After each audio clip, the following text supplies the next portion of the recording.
Hey guys, what's going on? It's your boy Bowser Jr. Fan 13, and welcome back to Mega Man World 2. Alright, we beat all the Robot Masters in the last part, so now it's time to take on the rest of the Robot Masters because, well, we've only taken the Mega Man 2 Robot Masters, and now we gotta fight the Mega Man 3 Robot Masters. And here's a cutscene. There's Dr. Wily. He's backing up. He's backing up. What's he up to? Ah, it was a trap! Well, it just leads us to these teleporters. Alright, so unlike Mega Man World 1, we don't fight the Robot Masters instantly. We gotta go through their stages. I know, it's a bit pointless and kinda dumb, but I mean, I guess they probably didn't want this game to be too short. And I can understand that because, well, the special Robot Master in this game does not have like a stage at all. Like its whole stage is just refighting Robot Masters and going through their stages. Like, it's a little uncreative. Oh, speaking of said Robot Masters, this is the introduction to this game's 9th boss, Quint. And, of course, just like many Robot Masters throughout the Mega Man series, I shall be reading you Quint's data from the Robot Masters Field Guide.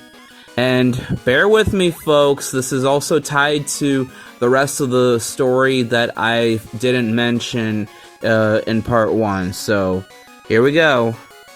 When Dr. Wily used an experimental time machine to travel 3.426 years into the future, he found himself on the losing end of his war against Mega Man, who had since been reverted back into a household robot. The future Wily had apparently given up his evil ways, but was soon convinced by his younger self to abduct the now defenseless Rock and convert him into a new battle robot, Quint. Alright, first off, yes, you heard that right. Dr. Wily traveled to the future, met his future self who gave up his evil ways, and just like, no, go back to being evil, you deserve to win and all that stuff. And future Wily falls for this nonsense and goes back to being evil. Bro, you are willing to screw over your own future just to defeat your arch nemesis? Like, why? And the world is at peace now. Like, what, you don't want to live in peace in the future? Also, 37.426 years? Yeah, I don't think humans can live that long. You expect me to believe that Dr. Wily or any of the humans in this universe would still be alive around that time? Because I find that hard to believe. And yes, Quint is actually Mega Man from the future, only reprogrammed and repurposed for Dr. Wily's evil schemes. Quint often seems to be out of time with the rest of the world, exhibiting symptoms of jet lag and confusion from being in the past. As one might expect, he is very knowledgeable about the future and perhaps uses this knowledge when digging traps. Nonetheless, time paradox rub him the wrong way. Okay. And we're at Needleman, folks. Wow, just wow. So, yeah, that's the origins of Mega Man in this timeline. Also, I didn't know I guess Air Shooter can do some significant damage to Needleman. I don't remember if I actually fought him with the Buster because, yeah, I think, because I didn't know what his weakness was. But I think Air Shooter in this game does somewhat damage to, look, you guys already know the deal with this. I mean, you've seen my Mega Man 3 review. You don't need me to explain any of the weapons in Mega Man 3 or any of the Robot Masters. We've already been through this last Let's Play, so anyways, now here we are at Magnet Man stage. Yeah, I could tell there was no effort put into some of these level designs because these levels clearly look like a watered down version of their NES counterparts. Like, The only difference is the god-awful soundtrack that the composer made for this game. Like, seriously, you could have provided better music, or better yet, I would have actually preferred if they reused the NES songs like the other World Series games do. Like, then the soundtrack would have been a banger, but no. Just had to give us this, give us original. I don't mind original music every now and then, but this soundtrack just doesn't do it for me. I'm sorry.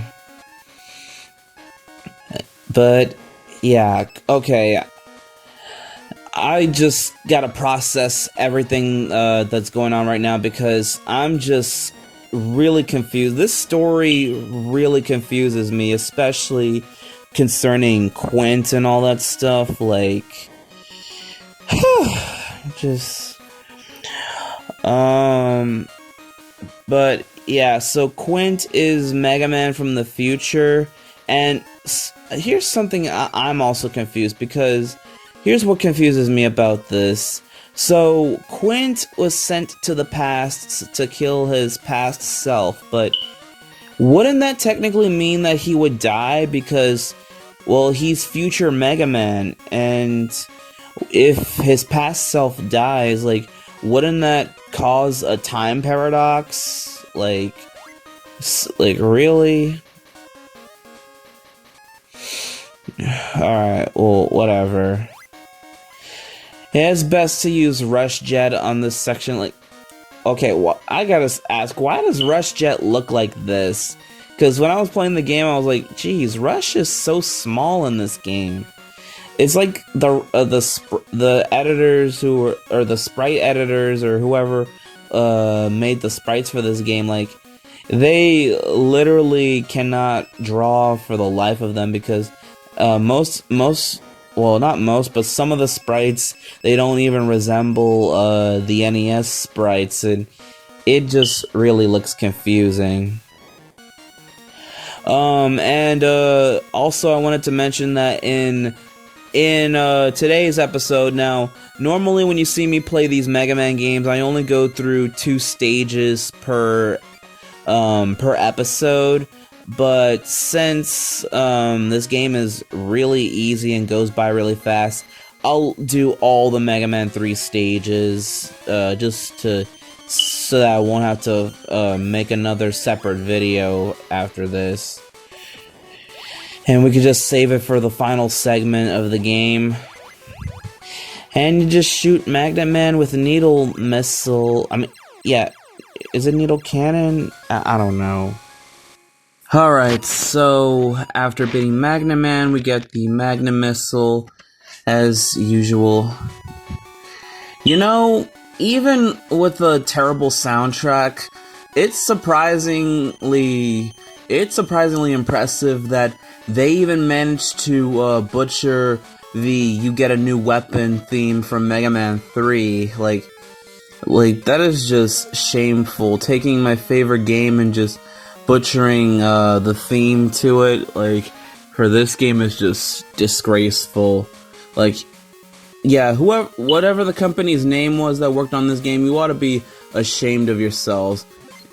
So, yeah, as I said, Capcom, they hired a different company, not the same one who worked on the first game, and yeah, they regretted it. And I'm glad they went back to Minakuchi Engineering for the rest of the series. And I mean, I'm not really impressed by the designs of these stages either.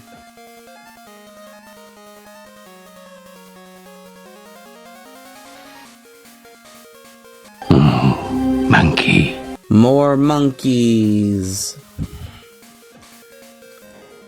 Yeah. Alright, yeah, I'm not impressed by this stage. Like Hardman's stage is supposed to be like some sort of mine or something, but they changed it to be some sort of metallic cave or something. And yeah, I'm not that impressed. Now, I will say this, even though Mega Man World 2 shamelessly tries to recreate some of the levels from Mega Man from the NES games, I will say, at least with the other World Series games, yeah, they reuse Robot Masters and enemies from the NES era, but at least, and I will say this, at least when it came to the first Mega Man World game and the other games as well, at least even though the Robot Masters are the same, they actually try something a little different. Like, they actually make an effort to make the level different from its NES counterparts. Like, I'll give it credit to where credit's due. So, yeah. And this is the only time you guys will see me using Leaf Shield, at least. I mean, I rarely use Leaf Shield in any of the Mega Man games. I mean, it's not a bad weapon, it's just that I just don't have any use for it outside of beating Airman. And we're already at the stage, and you'll notice that Proto Man isn't showing up, and like he did in the last games. Which, by the way, what did happen to Proto Man? Why haven't we heard from him since Mega Man 3? Well, all of that will be revealed when we get to a certain game. And there goes Hard Man. Is there anything else that I haven't talked about with this game? Because, like, I've literally got not much to say because Mega Man World 2 is like really, really easy. Like, there's barely any challenge in this game at all.